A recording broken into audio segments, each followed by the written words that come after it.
Hi mga B!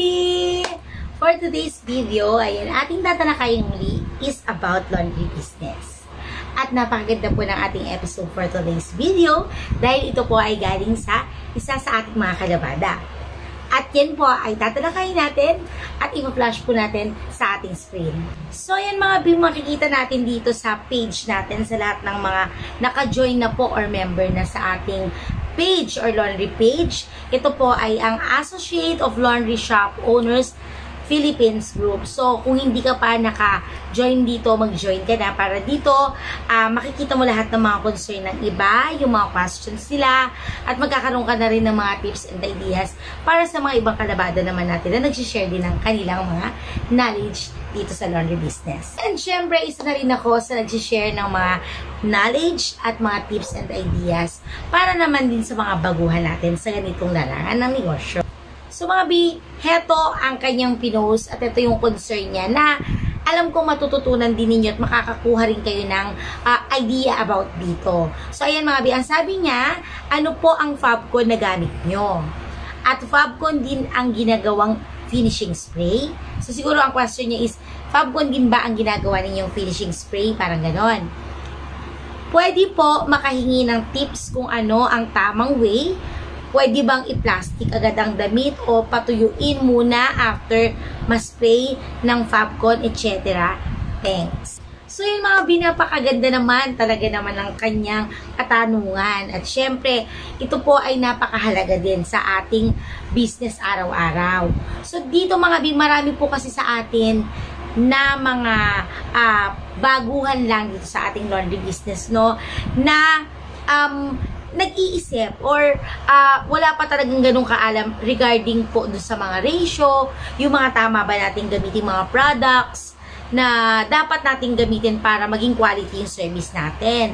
Kaya naman, may mga iba po na gumagamit po ng mga Fabcon para gawin nilang pang spray. Nagdi-DIY po sila. So, ayan. By the way po, bago tayo mag-start, my name is Jem, ang inyong Rakaterang Vlogger.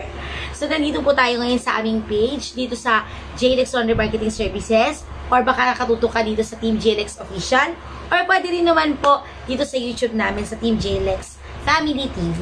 So, dito po sinimulan po namin ang pag-vlog regarding po sa laundry business para makatulong din po sa ibang mga nanay na gusto pong business po kahit sa bahay lang.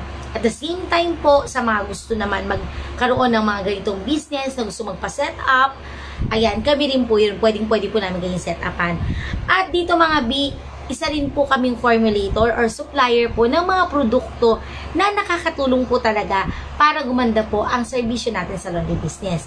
Dahil nga marami po sa atin ang hindi pa ganun kaalam sa mga product or mga kailangan nilang gamitin para magpabango at para maging safe din po ang kanilang mga machine. Ano nga ba ang produkto na dapat gamitin? So, kung lahat po yan ay inyong katanungan at concern, pwede po kayo tumutok sa ating page or sa ating channel. So mga bina, bumalik na tayo sa ating topic kanina, okay? So, dito mga tinatanong niya, ano bang gamit ba daw nating mga Fabcon para mapanatili daw yung amoy na talagang hinahabol natin para bumalik-balik si customer.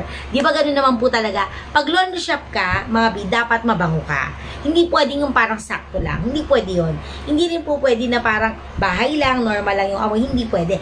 Dapat, pag laundry shop ka, dapat tatatak sa isip ng mga tao na itong laundry shop na to ang bango-bango at magiging signature mo yung amoy na hahabulin nila sa laundry shop mo. So, ano nga ba ang dapat mong gawin o gamitin para tumatak ka sa mga tao? Although, alam naman po natin na napakadami na po ng mga laundry business or magkakatabi na halos at talaga namang matindi po ang kakumpetensya natin dahil nga napakarami na po talagang kakumpetensya sa market.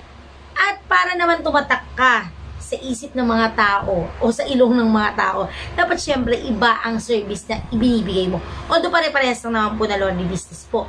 Or nagpapalaba sila at ang gusto lang naman nila ay magpalaba, bumango at luminis po ang mga labada nila. So dapat yun naman po ang serbisyo na maibigay po natin sa kanila. Pero dapat unique yon. So paano nga ba magiging unique? So ayan, yan ang ituturo namin sa inyo. So mga B, isa po akong formulator ng mga laundry solution or yung mga laundry cleaning solution po natin. So nagsusupply po kami nationwide, Luzon, Visayas, Mindanao. So ayan, meron po kaming brand at At ang aming brand ay ang Alexa Scent product. So, ayan. Alexa Scent by JLex Collection. Kung naririnig nyo na po at mga nakagamit na kayo, maraming salamat.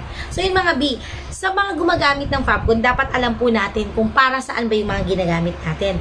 Number 1, mga B, sige, samahan na natin about detergent. No, ayan.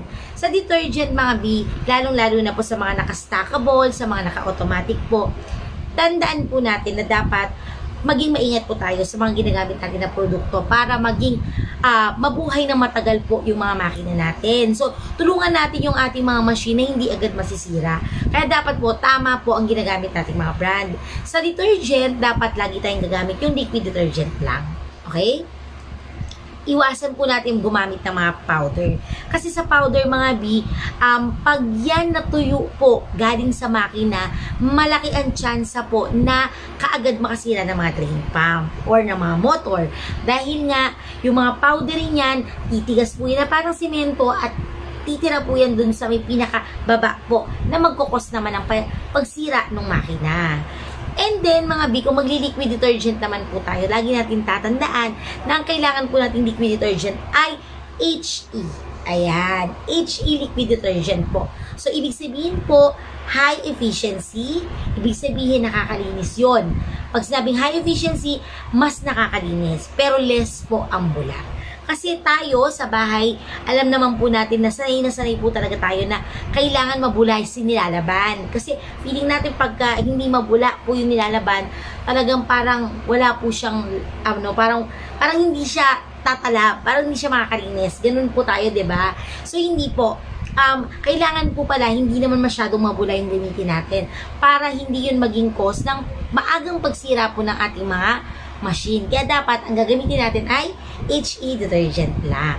At mga regarding naman po sa Fabcon, ang fabric conditioner po, ang trabaho po niyan sa ating mga damit ay magpalambot po ng tela.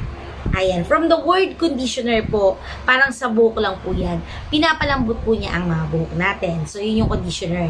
Sa fabric conditioner naman po, fabric means tela po, no? Tela. And then, yung conditioner po is papalambutin si tela.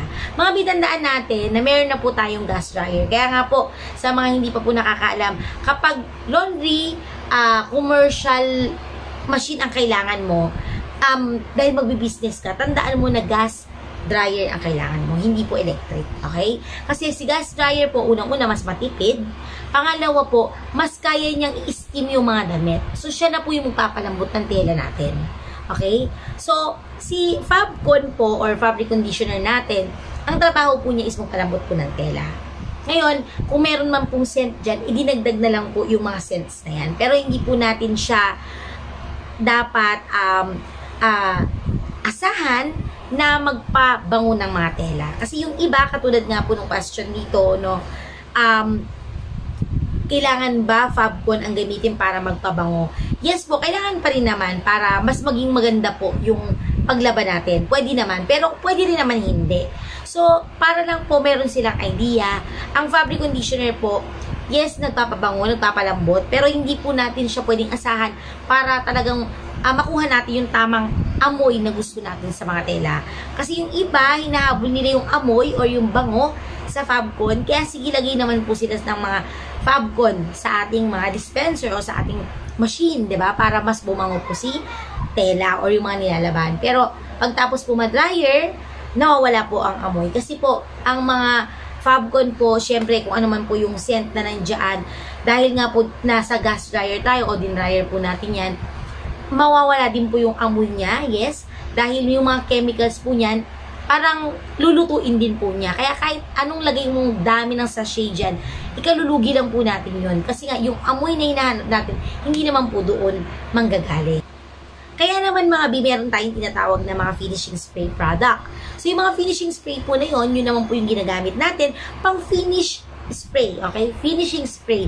Siya yung pinaka-last na i-a-apply mo dun sa laundry para bumango po yun. So, yun yung mga finishing spray. At isa po sa mga finishing spray, mga B, is yung mga ganito. Kung makikita nyo po yung texture po natin is parang tubig. Parang clear po siya. Ang tawag po natin dito is alcohol base. So, for sure po, naririnig nyo na rin si alcohol base, pero hindi nyo po masyadong naiintindihan kung ano po ba yung ibig sabihin ng alcohol base. So, ganito, meron tayong 2 types of finishing spray. So, yung isa po is alcohol-based. Ayan po, ganyan po yung texture niya. Ayan. Para po siyang tubig or transparent.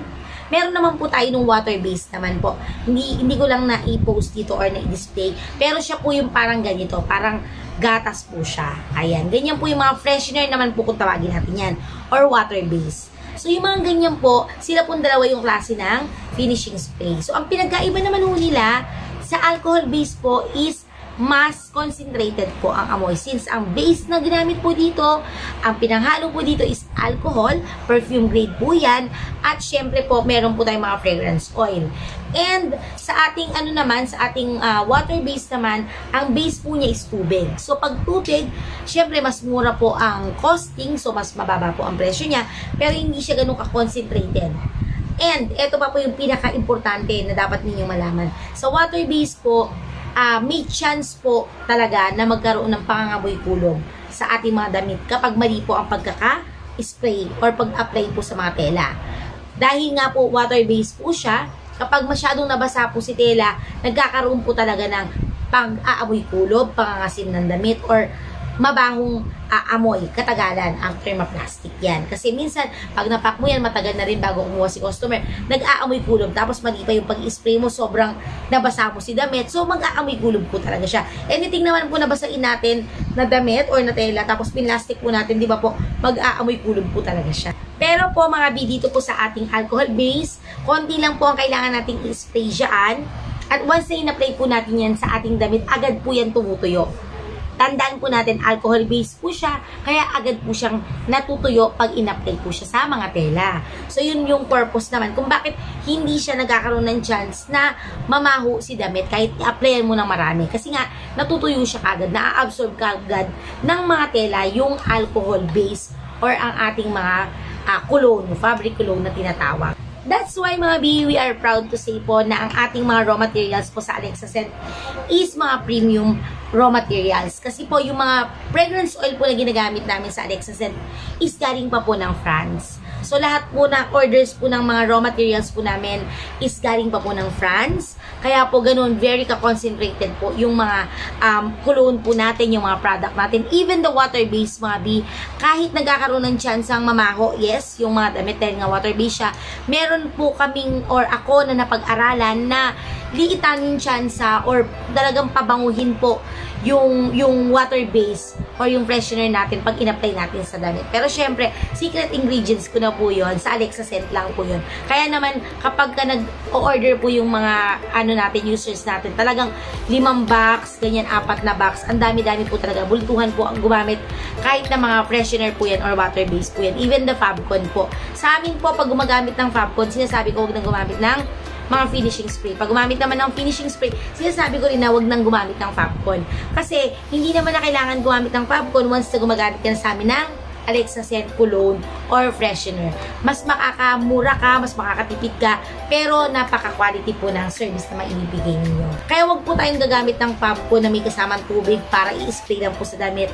Hindi po siya tama dahil talagang babaho po talaga ang mga damit. So yun mga B, sana marami po kayo natutunan sa ating episode ngayon at maraming salamat po sa pagbisita po sa amin dito sa Team Jilex. Hope po na mag-subscribe kayo sa amin, mag-follow po kayo at kung meron po kayong mga concern, pwede nyo po kaming i-message, direct message po. Ang aking Facebook account po is Gems Taisa and pwede nyo rin po akong kontakin sa number po na ito. At sa lahat naman po ng gustong mag-order po ng mga ganitong klase ng mga produkto. And also mga B, meron na rin po tayong branch sa North Luzon kung saan po marami tayong client talaga bandang North. Kaya naglagay po talaga kami dyan ng branch para lahat ng orders po dyan na lang manggagaling. Siyempre, mas magiging mura po ang inyong mga shipping fee. So, dito naman sa Imus po yung pinaka-main namin. Kung gusto nyo pong umorder din, kung mas malapit kayo sa amin, pwede rin po kayong magpalalamove. Just message us po sa number po na ito para lalamove na lang po same day po delivery. Non? And COD naman din po, pwede rin po yun. So, ayan. Kung may mga concern kayo, pwede po kayong mag-chat sa amin. Gagawin po natin yan ng mas klarong sagot. Ayan mga B, maraming salamat. Thank you so much kasi napakarami na po nating followers. Napakadami na po nating subscribers. So, para sa akin, hindi man yun milyon, pero para sa akin napakarami na po nun. Thank you sa pagtangkilik po sa amin dito, sa simula't simula po na patuloy na pagtutok ninyo. Maraming salamat po sa inyo. God bless po at sana po ay matry nyo ang ating Alexis and Prada. Maraming salamat mga B. God bless po sa inyo. Thank you so much!